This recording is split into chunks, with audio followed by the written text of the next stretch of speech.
"Go ahead," the red-robed lecturer said. The girl extended a hand and summoned a magic circle on the floor. The circle glowed with a twisting purple and red light. A small creature with ugly yellow skin and pointy ears arose from it. Cole recognized it as a warlock's first summoned demon, a low-level damage dealer with high mobility and the ability to throw fireballs. The girl stood proudly over her demon. The lecturer sighed. "Acceptable, but hardly impressive. Go back to your seat." The girl's excitement dampened under the critical response she received. "Anyone else?" the lecturer asked. The calculating people didn't volunteer, preferring not to show their level to those they viewed as competition. But the bestial fellows stood up. Fierce looks were exchanged as the alpha of the group was decided. Finally, an angry guy several heads taller than Cole strode to the front of the room and summoned a savage-looking magic circle. A hellhound that would come up to Cole's shoulders bared its fangs at the acolytes. The giant of a man patted the beast on the head, but the beast did nothing to hide its aggression.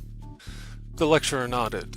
"Still conventional, but certainly an impressive demon. Go back to your seats."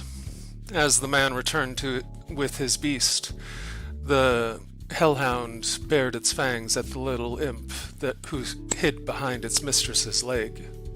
The young woman frowned at the giant pair, but said nothing. When everyone was settled, the lecturer continued. "The Red Sect finds its power in the demons of fell corruption. Our priests can summon hordes of these monsters. Refrain from feeling proud of your singular summons. Another of our specializations is in blood magic. The heresy of the light considers blood magic a greater evil than even demonology, but they do not understand the soul as we do. They would imprison the soul in the body, whereas we would use the medium of the soul, blood, to write our will into the world."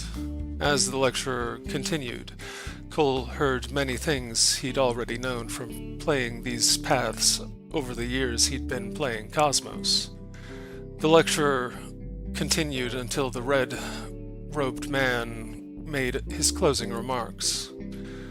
"Now that you have been instructed on the basics, you are free to explore the temple. I warn you that there are many places here that you are not permitted entry. You only get this warning once. Trespassing where you are not allowed will result in your death. Go." With that, the man left the room. Cole watched as the man with the hellhound got up and exited the room, a violent look on his face as he gazed over his shoulder before continuing. Others left hastily. Cole waited for a minute before also vacating the room. The vanishing figures each went their own way. The temple was a maze of corridors, and Cole had difficulty returning to his accursed tomb, but he felt it best to ground himself before exploring. Even so, Cole felt his stomach tremble. With all the fear and anxious labor, Cole realized he hadn't eaten since he'd arrived in this temple. With an effort to remember his starting point, Cole left the room in search of food. The temple maze turned out to have a simpler layout than Cole had first assumed. The great hall of the Baphomet was at the center, with corridors leading out to a grand stairway that led down into the valley. The valley was covered in rust-red soil that gave the region a red aura as the sun slipped downwards in the sky. On the stairway, many men and women of differing status went about their business. Some moved in groups, but most acted independently. At the stairway's base, vendors set up shops varying from food to armor and weapons. The aroma of roasted meat drew Cole to a man grilling unknown meat over a small fire. The cook's mean eyes glared at Cole. 12 silver per kebab. Cole sighed and turned away. He had to think. Using the standard copper, silver, and gold currency system, they could earn money by performing quests. In Cosmos, quests were something other than what advertised themselves.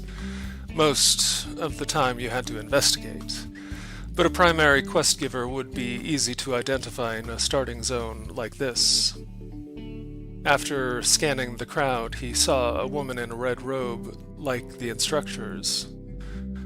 "Greetings, priestess," Cole said with feigned piety. The woman looked him over. "Acolyte," she said, "do you seek a task?" Cole nodded. "I do, priestess." She let out a breath. "The light is dying, as will you if you venture too far into the valley before nightfall." She looked into the valley. "The valley is plagued with gophers. They're mere pests, but it would serve the temple to have their numbers culled. For every 10 you slay, you will be rewarded." Cole blinked a few times. This first task didn't fit the image of such a scary faction. Shrugging, Cole moved out into the valley. The best weapon he could manage was a sharp stone he found close to the stairway's base. Other members of the Red Sect came and went while Cole snuck up on a communal gopher territory. The critters popped out of their burrows from time to time. After watching their movements for a while, Cole decided to act. He rushed a burrow as a gopher jumped up. The effort was wasted as the gopher dived into its hole and was gone. Cole's eyes watched the creatures looking at him from the safety of their holes. He was tempted to throw his rock at the gophers, but knew it would be in vain.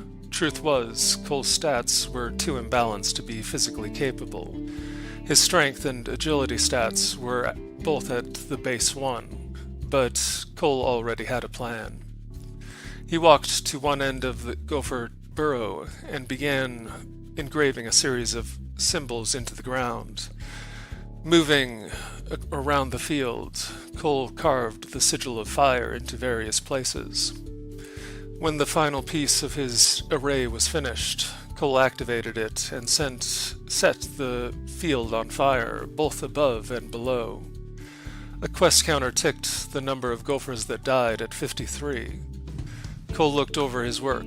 Recovering the corpses would be impossible, but the only thing he needed was for the quest to recognize his kills. Wiping the sweat from his face, Cole returned to the Red Priestess. The woman cocked her head to the side as she looked at Cole. "I did not expect you to succeed so quickly or proficiently. You have my gratitude. Take your reward." Silver and copper coins appeared in Cole's ethereal wallet.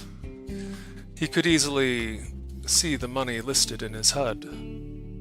Along with the money came a significant amount of XP that he used to upgrade the steady hand skill to the 3rd level. Cole finished using the menu and moved over to the unfriendly cook. He exchanged the silver for a few kebabs. In addition to the food, Cole found his way to the temple's well and bought a canteen from a vendor before filling the container. With relief, Cole watched the sun fall beyond the horizon. For the first time since this whole ordeal began, he thought he might be able to survive. The next few days saw Cole continuing his engraving of sigils into his cell.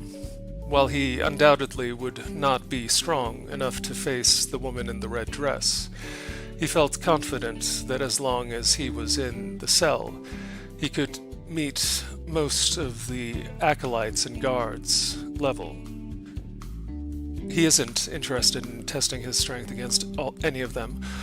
All Cole wanted to do was escape the Red Sect, but the valley went off seemingly forever.